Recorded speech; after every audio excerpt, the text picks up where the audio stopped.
I want to give another aspect of John 21:10, where Jesus said to them, bring some of the fish that you have caught.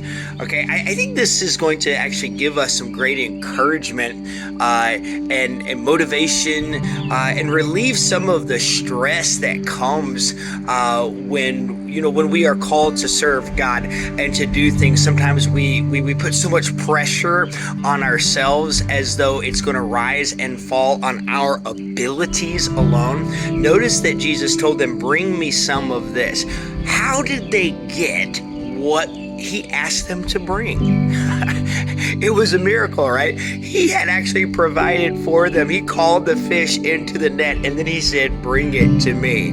And it would be the very same thing he would require of them when they would go into all the world and preach the gospel, all of that. He never asked them to do anything that he hadn't already or would provide for them, right? He'd never asked them to bring something for the purpose of ministry or the purpose of living out a calling without actually being the provision for that. He's the source and the resource. And so I want you to know that even when we know in John 14:12, he says, I've called you to do even greater things.